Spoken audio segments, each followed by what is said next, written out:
Hello. Practice manager, come on through.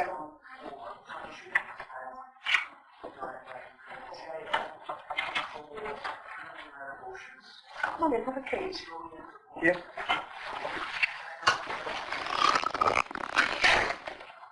Just to let you know, I'm not a clinical member of staff. No. Okay, good. Clinically, I can't help you. Let me just get your details first of all. Heart and blood. That's correct, yes. With a TIA. That's right. I want your date of birth. Okay.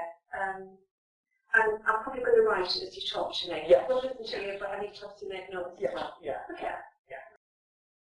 Well, I've been a patient here since about 1976-ish. Around that area, 1976. Yeah. Quite a while then. Quite a long time, yes. Yeah. And I seem to be having trouble getting to see my doctor, Dr Abell.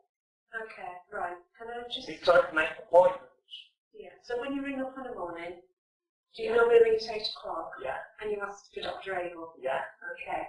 Dr Abell, well, he works 2 days a week, clinically. Yeah.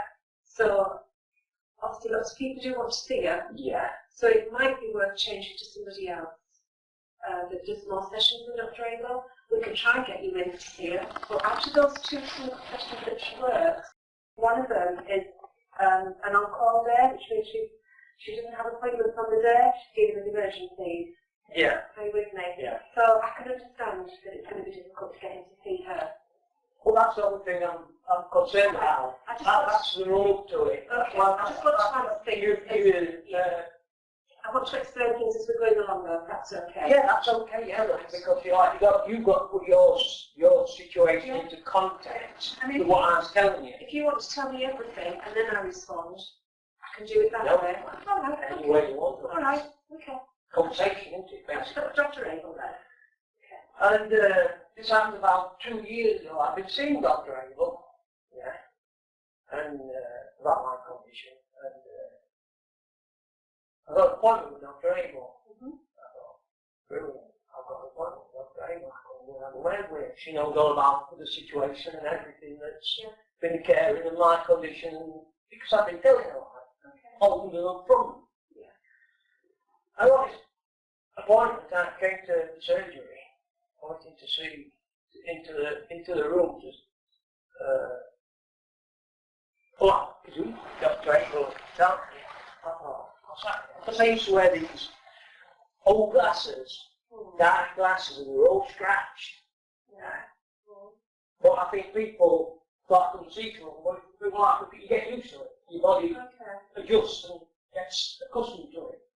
Yeah, so I could see perfectly. And I let it carry on. Through the process of explaining things to the person. And I was suspicious because there's something wrong here, because she's changed quite a lot. It's somewhat strange about this Dr Abell this time. Yeah, Dr Abell hasn't really changed over the years very much. So you suspect you were seeing somebody else and not Dr Abell? I know it is. Alright, okay. Who was it that you saw then? And this will confirm by Dr Abell, not the specific person, because I'll get into it, right? Who it is, alright? At the appointment, and your receptionist has been putting everything in my way to prevent me seeing Dr Abell. No, let me explain it. You might get the gist of it, why they've done it. Right? Now, I managed to get an appointment with Dr Abell. I went to where Dr Abell, and she was an Asian lady. I think she must have been a trainee doctor. And I was suspicious at the time, well, before I got this appointment, and I needed to see Dr Abell. I went in, and she said something like, well, I've seen you for about 12 months. You haven't had a... to you. Yeah. Yeah. I had an issue you were a club now. And I said, yeah. I always told them about everything. But I said it all. Procedures. Because I'm in a situation where I need to get everything clarify my position and the factual evidence. Right. So, Dr. Abell said, what he told you. I have a copy of his signal, and she said to me, this is a very well, because I can't remember doing this, and it's not on the system. And you wait, Dr. Abell. I've just got a name. A photograph on the wall there. Okay, so we got it. A name Young. Jane Young. Right. What's her position? She's reception admin. She pretends to be Dr. Abell. Right. Okay. When was that, Mr. Parker? It's been about a year and a half ago, because like I told you, I've been having trouble getting to see Dr. Abell and been through everything in my way.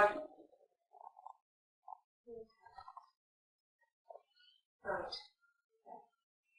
Do you want me to respond now? Well, Dr. Abell confirmed it, and I know for a fact it were her. Right, you're going to have to leave that part of it to me.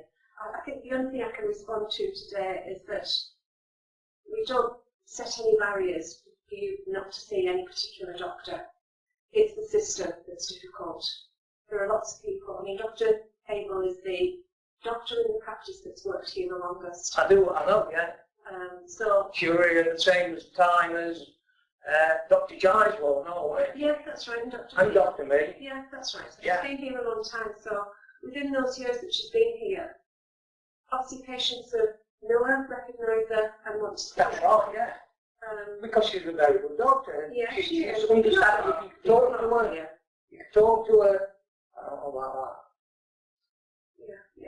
Yeah. Now I got an appointment. I did actually get an appointment. Prior to that appointment, we were on Saturday morning. And as I understand it, Dr. Abell went on a Saturday morning. She does some Saturdays, quite often one. I spoke to Dr. Abell about it. Yeah. And she confirmed that she was in. She does Saturday mornings, and she was in at that time. Yeah, she just works Saturday mornings once. But when I went to reception said to me, "Oh, you're not seeing Dr. Abell. You're seeing Dr. What's his name?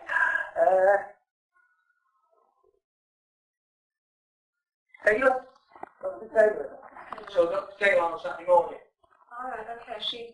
The appointment was for to see Dr. Abell. And when was that? Yeah, but I've got all the records. So you saw Dr. Taylor on a Saturday. Yes. You should have been with Dr. Abell. Yeah. Okay. I mean, do you think it was recently that? But the seeing When you saw Dr. Taylor? In the last few months? in the last year. In the last year. Okay. Probably this year. I can confirm it. I can get all the evidence together to confirm it, because I always keep records, you see. Yeah, you said, Mr. Bradfield, that you got a sick note and you always keep a copy. Can I see the copy? I haven't got it with me. All right, okay. I couldn't, I've got a wall at home, I've got it inside. Because you said that the lady on reception gave you a sick note. So you were gave you a sick note. She's not allowed to sign a sick note. So I She did. gave it to me. Yeah, but it was, she can't sign it. So we need to see a copy of that. If you've got that, that would help us. Okay. Yes. So, Okay. do you want to, I mean, do you live fairly close by? Yeah, I live with Newbold. Right. I mean, do you want to get your evidence together and come back and see me again? I'll have to go through it because I've got to get everything into... That's fine. It doesn't matter if it doesn't have to be this week. It doesn't have to be today. It could be next week if you wanted to be. Because like I say, I've been through that many complaints procedures. I've got assaulted in Chesterfield Royal Hospital. It's all cracks are appearing now, you see. 2006 I got assaulted in Chesterfield Royal Hospital. Dr Abell knows all about this. And I got assaulted and the court twisted it into an affray to get their friend off because he was a solicitor. And I've researched him. He's not really a solicitor. Took somebody's identity off. Oh, he's saying what he's doing and where he is and everywhere. I've been complaints. I've been all the way up to the European Court of Human Rights. I've come back and I started investigating again. I got more evidence. You see, when I already started, I appealed on my own behalf because my legal team went my legal team because nobody ever had applied for legal aid. They were taking bribes. Now, they were taking bribes, obviously, because there were no court costs. I had no court costs levied against me. Yeah. I was entitled to legal aid, but no legal aid was applied for. So obviously, it was settled. So I made complaints, and what I'm doing now is I actually made I've done it all, times and times again. I made a subject access request to the Ministry of Justice for the court logs. I made a appeal from inside when I was at the North Sea camp. Yeah. And it got refused by a single judge. Took it further to a full court hearing. They refused it. I tried to go to the Supreme Court. I got stopped there.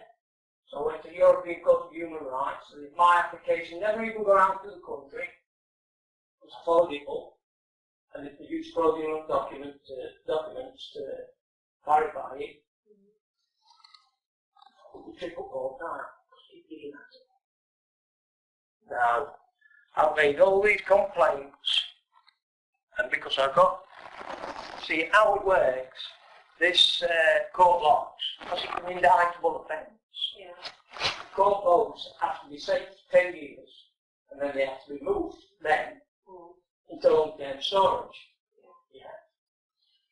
And there's nothing on these court logs indicating that I've even attempted to have an appeal. Can you tell me when you had, are you getting sick notes from a minute? I am, yes. Well, when do you know when your last one was?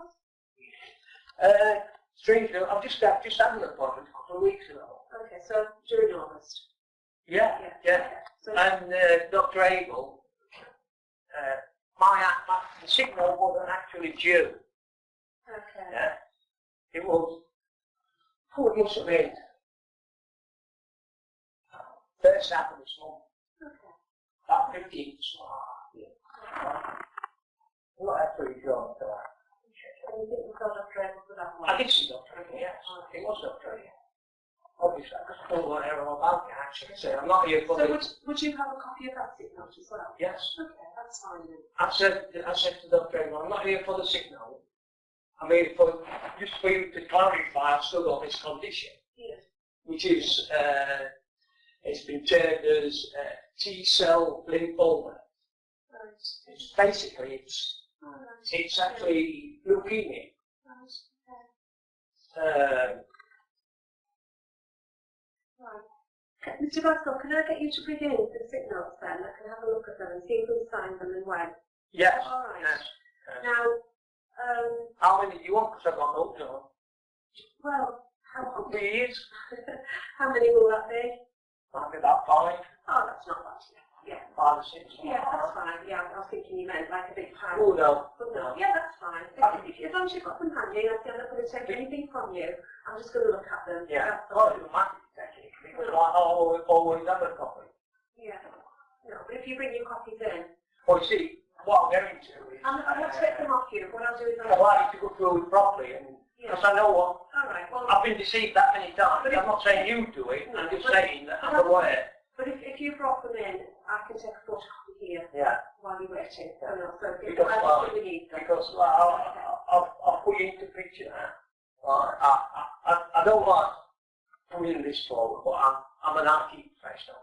Okay. And I've got a website. And I'll put things on social media. I don't care who it is. I won't expose them on social media. She pretended to be Dr. Abell. I remember what she was doing as well. She was sat there, she was flicking her hair. She was moving her head to one side like that, flicking her hair. That's what she was doing. When do you think you might come in with the evidence? What days are you available? Well, next week I'm in every day. Yeah. And I'm not in Monday, except for Monday afternoon. Yes. The week after, I'm probably not going to be in on the Wednesday. But if I'm not here, there is somebody else as the deputy manager. Yes. If I'm not here. Yes. She's on holiday at the moment, not back until the first week in September. Yeah. So while she's off, I'm in. So Yeah. one of us will be here. So I'm Val, and the other person is Nicola. So you can see either of us. If I haven't seen you before, You would know my medical record. no. I wouldn't do that wrong. Probably Nicola would have done that. She may have done that. And you? I don't know. Because we've been an IT professional. I know there's other avenues that can go down to get the information after. What people don't know about, even yourself don't know about. Because there's places on the internet where they store websites. Take snapshots of websites over a period of time. Because it keeps a record. So all the information's retained anyway. So there's no change in information that should be. It's like that. I think anybody that works for a government organisation, like NHS, obviously, it should be given the full names out. I've noticed that they're only using the first names now. We've not long been given first name. We only do give. We didn't used to give any name when we answered the telephone, but we do give our first names now. Yeah. Well, full names are on website. Let me explain it. She's worked here quite a few years, hasn't she? Genuine. Yeah. Well, how do you know her name then? She just told me. All right, okay. That's right. Okay. On your website, a number of years ago, there was full name on the website. When they're trying to move into the practice. Yeah. But now it's down to one name, first name. Can't remember whether that's right or not. I don't know. Can it? If you don't know somebody's name, how are you going to make a complaint about it? Well, if you're going to make a complaint, normally people would see me about a complaint. Yeah, obviously. But Whether it's clinical or administrative. yeah, but what I'm trying to say is, if you don't know the name, how would I? Well, we've got a picture board of Yeah. and we do Yeah, record. but she's done her name and done that picture. That's all. All right, okay. Anyway, I've got it off my chest now, so I'll talk now. And what you need to do is bring me in some evidence. Okay, bring that in and then we can see what we're going to do. But I also want to tell you really, I recorded it all as well. Okay. Digital voice recorder. Every appointment. All right, okay. So have we been recorded today? Yeah. Right, okay. I think what you want to be doing is telling us before. I think we probably need to know about that before. Okay. So you've got recordings of when you've seen Dr. Abell? Yeah. Okay. Everyone. Okay. We were arguing through them, you've got to do things like this. Right, so when you say you saw the person who's a receptionist, you've got that recorded as well? Yeah. Okay. That's what I told you. Okay. So Because I'm honest, you you're got something in there then? But Is there something in your bag? we don't know it's on the person. All right, okay. So our conversation's being recorded? Yeah, just okay. not to be disrespectful, but No. I want to make sure everything's hunky-dory and I think how it should I be. think perhaps what you should have done was told me that at the start. So don't you record everything in here? Not at all. You should do. No, we don't need to do that. I Anyway, Mr. Grant. I'll prove it, that's proved it, hasn't it? I was suspicious for a long time. You come back and see me with some evidence. I'll go for Nicola. Okay, now. Okay, thanks. Yeah. Thanks for coming in. Thank you. Bye.